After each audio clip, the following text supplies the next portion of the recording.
नमस्कार, मैं जितेंद्र चतुर्वेदी। बात शुरू करूं उससे पहले आपसे आग्रह है कि अगर आप मतांतर से नहीं जुड़े हैं तो जुड़िए, वीडियो को लाइक कीजिए और खूब शेयर कीजिए। चर्चा करेंगे आम आदमी पार्टी, अरविंद केजरीवाल और मनीष सिसोदिया की। वो इसलिए क्योंकि 30 अक्टूबर की जो तारीख है वो बहुत मायने रखती है इन तीनों के लिहाज से। यही वजह है कि पार्टी के भीतर हलचल भी है और कौतूहल भी है कि आखिर 30 को होगा क्या। वैसे तो इस तारीख का सीधा सरोकार मनीष सिसोदिया से है, लेकिन इस रोज जो होगा वो न सिर्फ मनीष सिसोदिया बल्कि अरविंद केजरीवाल और आम आदमी पार्टी को भी प्रभावित करेगा। यही वजह है कि मनीष सिसोदिया से ज्यादा अरविंद केजरीवाल खौफ में है।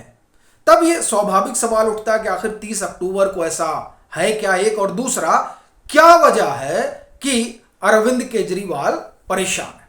देखिए, 30 अक्टूबर को वो फैसला आएगा जो मनीष सिसोदिया की जमानत से जुड़ा हुआ है। यह आप जान रहे हैं कि दिल्ली के शराब घोटाले में मनीष सिसोदिया जो हैं वो आरोपी हैं, और राउस एवेन्यू कोर्ट रहा हो चाहे दिल्ली हाई कोर्ट रहा हो, दोनों ही जगह इनकी जमानत याचिका खारिज हो गई थी। और फिर मुझे लग रहा संभवतः अगस्त में, ये जुलाई या अगस्त में पहुंचे थे सुप्रीम कोर्ट, और तब से सुप्रीम कोर्ट में डेट पड़ी और कई चीजें हुई और वहां सुनवाई चलती रही, और उसके बाद सुप्रीम कोर्ट ने फैसला जो है उनकी जमानत को लेकर वो सुरक्षित रख लिया।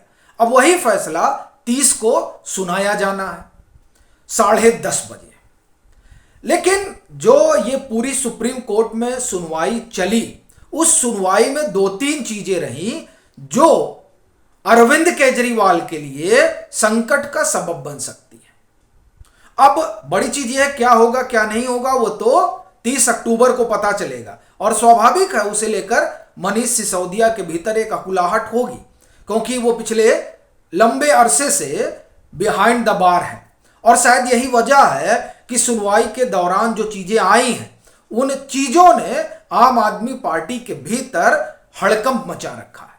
देखिए, 2-3 चीजें वहां आई, लेकिन उस पर मैं आऊं उससे पहले मनीष सिसोदिया वाले मसले में बहस के दरमियान एक और बात आई थी जो सुप्रीम कोर्ट का एक तरह से आप कहा जाए कि ऑब्जर्वेशन है।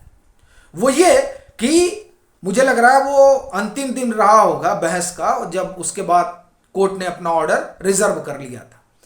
कोर्ट ने यह कहा था कि दरअसल ईडी और सीबीआई ये नहीं कह रही है कि मनीष सिसोदिया के खाते में पैसे गए, वो ये कह रही है कि जो क्राइम हुआ है उस क्राइम हो, इसमें इनकी एक तरह से मूक सहमति रही है। ये जो है ये कोर्ट का ऑब्जर्वेशन एक तरीके से कहा जाए, चूंकि ये कोर्ट ने टिप्पणी की। हालांकि जब डिटेल जो ऑर्डर है और क्या कुछ हुआ ये तो 30 अक्टूबर को ही पता चलेगा, लेकिन ये जो बात कही गई थी ये बड़ी बात है। अब इसी में आप देखिए कि आगे जब आप चलते हैं तो अरविंद केजरीवाल और आम आदमी पार्टी के लिहाज से 2-3 बातें हैं जो ठीक तो नहीं कही जा सकती, और शायद यही वजह है कि अरविंद केजरीवाल हो या आम आदमी पार्टी, वहां जो है एक अलग तरीके का माहौल बताया जा रहा है, और इसीलिए सबके माथे पर सिकन भी है। वो 3 बातें क्या है? देखिए, पहला तो आम आदमी पार्टी ही है। ये इसी सुनवाई में ही निकल कर आता है कि जब सारा जो बेनिफिशरी है वो घूम फिर के आम आदमी पार्टी ही है, तो आम आदमी पार्टी को क्यों नहीं आरोपी बनाया गया, यह सुप्रीम कोर्ट का सवाल था। और इस सवाल ने कौतूहल पैदा कर दिया, और आप एक तरह से कहें कि सनसनी फैल गई। और बाद में अभिषेक मनु सिंघवी ने कहा कि अब आपने ये जो सवाल पूछ लिया ये हेडलाइन बनेगी। तो माननीय न्यायालय ने कहा कि देखिए उस सबसे हमको कोई फर्क नहीं पड़ता है, लेकिन अब ये चूंकि लीगल पॉइंट है कि जो बेनिफिशरी है जिसके लिए कहा जा रहा है कि पैसा गया और गोवा चुनाव में खर्चा हुआ, यहां खर्चा नहीं चुनाव में खर्चा हुआ, तो पार्टी को क्यों नहीं पार्टी बनाया गया, ये एक लीगल सवाल है। और दरअसल ये लीगल सवाल आम आदमी पार्टी और अरविंद केजरीवाल के गले की फांस बन गया है। वो क्यों? क्योंकि साहब आप जो अगर सप्लीमेंट्री आएगी और उस सप्लीमेंट्री में आम आदमी पार्टी को आरोपी बनाया जाता है तो अरविंद केजरीवाल के लिए संकेत जो है वो बहुत ठीक नहीं रहेगा, क्योंकि संयोजक यही है और पार्टी तो जाएगी नहीं अपना पक्ष रखने के लिए। पार्टी के रिप्रेजेंटेटिव भी होते हैं, तो पार्टी के रिप्रेजेंटेटिव में सबसे आला जो आप ये कहें कि पदाधिकारी हैं वो तो अरविंद केजरीवाल ही हैं। जब से पार्टी बनी है तभी से संयोजक है। हालांकि ये 72 हो जाएगा, लेकिन ये बताना बड़ा जरूरी है। ये लोकतंत्र की बात करते हैं, डेमोक्रेसी की।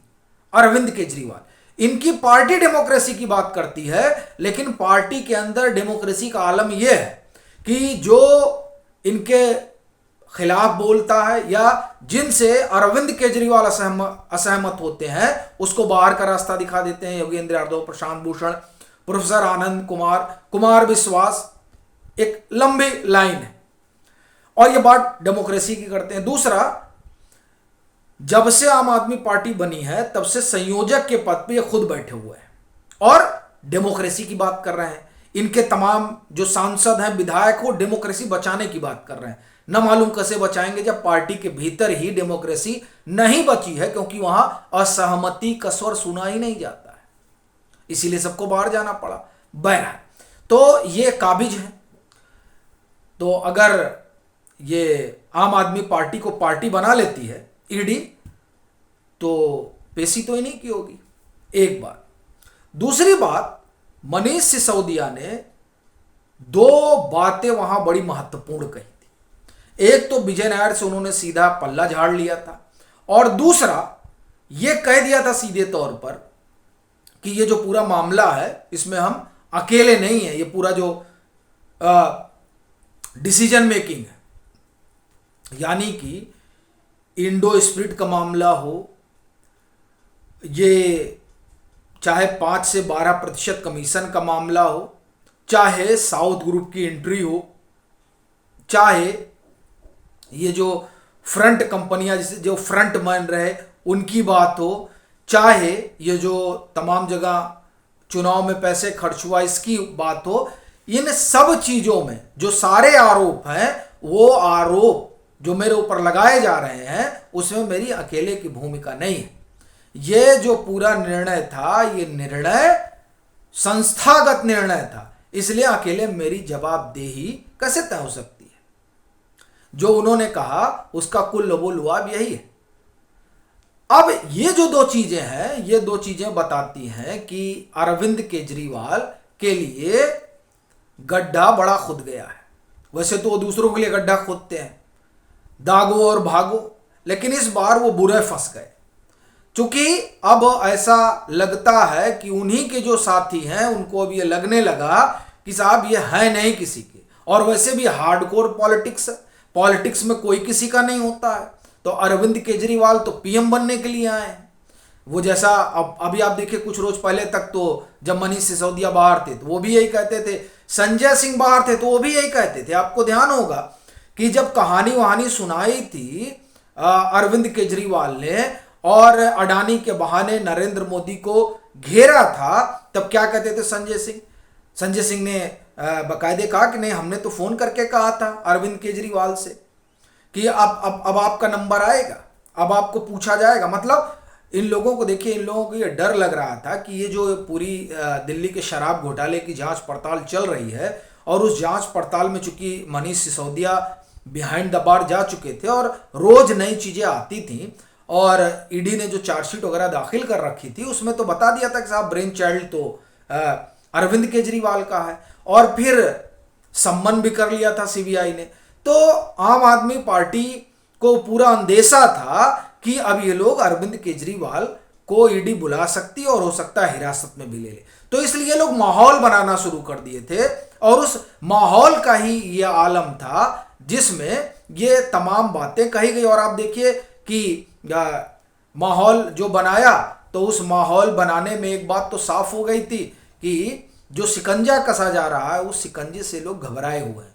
लेकिन देखिए, चले गए संजय सिंह। पर अब जो मामला है वो मामला बड़ा टेढ़ा है, और इसके टेढ़े होने की वजह मनीष सिसोदिया का अपना जो उन्होंने कोर्ट में बात रखी वो है, और दूसरा आम आदमी पार्टी को अगर एक्यूज्ड बनाया जाता है तो ये दोनों ही चीजें जो है उसने अरविंद केजरीवाल को परेशान कर दिया है। अब क्या होगा कल, ये तो देखने वाली बात रहेगी 30 अक्टूबर को। लेकिन यह कहा जा रहा है कि कहीं ऐसा ना हो, और शायद यही डर अरविंद केजरीवाल को सबसे ज्यादा सता रहा है कि मनीष सिसोदिया की जो बेल है वो अरविंद केजरीवाल के लिए जेल ना बन जाए।